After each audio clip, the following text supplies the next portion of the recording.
Hey everyone, and welcome to this explainer. Today, we're diving into the surprising biological and life stage realities of young adult weight gain. And right out of the gate, we are completely leaving diet culture behind. Seriously, if you've ever been told that managing your weight in your 20s is just a simple matter of eating less and moving more, well, you're going to want to pay really close attention to this. We're unpacking a fascinating report from Health Central that looks at exactly why adults under 30 are uniquely vulnerable to weight changes, and much more importantly, what the science actually says we can do to build lifelong metabolic resilience. Okay, so here's our roadmap for today. We'll start with Section 1, the problem, move into Section 2, why it happens, look at Section 3, why it matters, explore Section 4, what helps, and wrap up with Section 5, treatment options. Let's jump into Section 1, the problem, the danger of gaining weight in your 20s. The sheer scale of this domino effect is just staggering. Research shows that young adults who become overweight are literally 7 times more likely to progress to obesity compared to older adults. It's a massive compounding issue.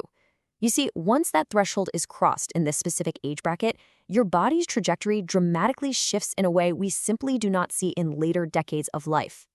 And get this, once that condition develops, it is notoriously difficult to reverse.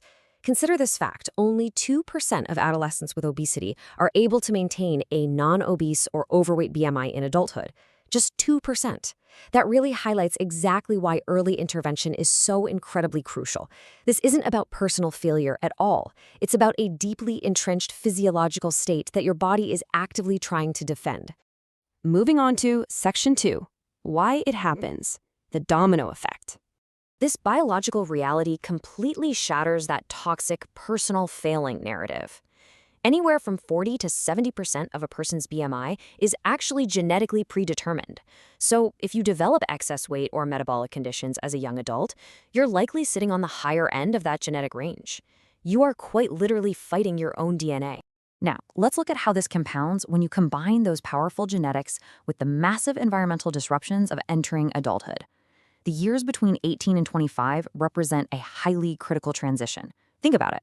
You're moving out, you're starting college or a demanding new career, your budget is suddenly super tight, your sleep schedule is all over the place, and your food choices often just default to whatever is cheap and fast. It is literally a perfect storm for metabolic disruption. Dr. Erin Kelly really hits the nail on the head here, noting that weight tends to be more biologically driven in young people. And that perfectly encapsulates our main takeaway for this section. Young adult weight gain is a biological response to major life transitions, not a lack of discipline. The body is just reacting to a heavy genetic load, coupled with unprecedented environmental stress. Let's look at Section 3, why it matters, the high stakes health impacts. You know, it's absolutely vital to understand the difference between typical fat stored under the skin, which is known as subcutaneous fat, and visceral fat. Visceral fat is stored deep down around essential organs like your heart and your liver. It acts almost like an organ itself, aggressively releasing damaging inflammatory mediators and hormones directly into your bloodstream.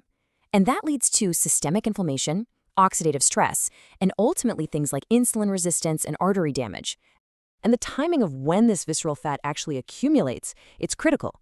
Developing obesity in this 17 to 29 age bracket drastically increases the risk of early death by over 80%. 80%! This is largely driven by the conditions that follow that systemic inflammation, like hypertension, type 2 diabetes, and even certain types of cancer. Basically, spending more of your life exposed to visceral fat means far more profound health consequences down the road. Dr. Disha Narang points out something pretty terrifying here. She notes we are now seeing cardiovascular disease and diabetes emerge a full 10 years earlier than they used to in previous generations. This really underscores the massive public health and economic implications of this early onset metabolic disease. It's a huge systemic shift in how our bodies are weathering young adulthood today. But look, the physical toll is really only half the story.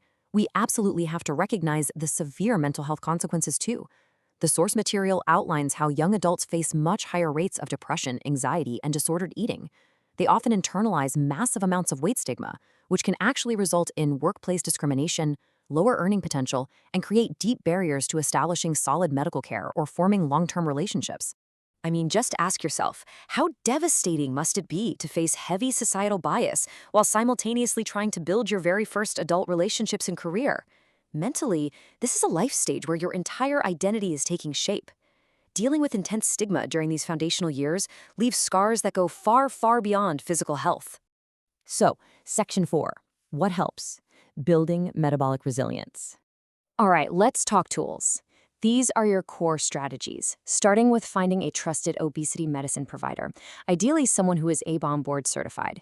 That is critical, because navigating this alone makes young adults especially vulnerable to disordered eating.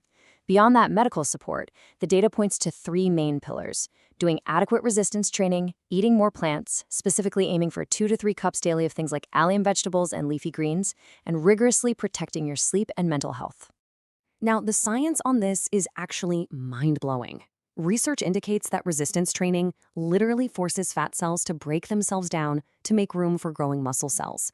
Doing just 1 to 2 hours of strength training a week, split into a few short 30-minute sessions, was shown to lower the likelihood of developing obesity by 30%.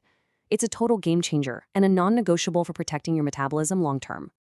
Dr. Naring reminds us here that introducing plants, lifting weights, and managing stress isn't about some quick fix. It's not about a short-term aesthetic goal. It is completely about building a lifelong, resilient foundation so that your body can efficiently handle stress and process nutrients for the rest of your life. Finally, Section 5, treatment options, the role of medical interventions. It is fascinating to see how GLP-1 medications target the underlying biology that lifestyle therapy alone sometimes just cannot effectively reach. These medications work by regulating blood sugar, slowing digestion, and suppressing appetite. They basically push back against those intense genetic forces we discussed earlier, making the pursuit of actual metabolic health far more accessible. And the landscape of these treatments is expanding so fast. You've got your well-known injectables like Wegovy and Zepbound, but now we also have newly FDA-approved oral forms that don't even require needles. And most excitingly, we have pipeline drugs currently in development, like cagrilintide and retatrutide. Retatrutide actually targets 3 different hormones for massive metabolic impact, showing an average 28% weight loss in clinical trials. Now, just as a quick educational reminder, these medical options work alongside, not instead of, lifestyle changes. They still need to be paired with the resistance training and nutrition habits we just talked about. It's also super important to acknowledge the reality of the barriers here: high costs, navigating tricky insurance, and sometimes even a reluctance from physicians to prescribe these powerful medications to younger patients. The absolute most empowering takeaway here is that when you start matters far more than where you start. Dr. Narang frames this perfectly. This is just preventative care. Taking action early, whether that's finding a great medical provider, picking up some weights, or finally addressing your mental health, that is your biggest lifelong advantage against these biological realities. So armed with the knowledge that this whole thing is heavily about biology and life stage vulnerability and absolutely not just a matter of willpower, what proactive step will you explore next to protect your own metabolic future? Thank you so much for joining me for this explainer. Keep learning, keep asking those great questions, and I'll catch you next time.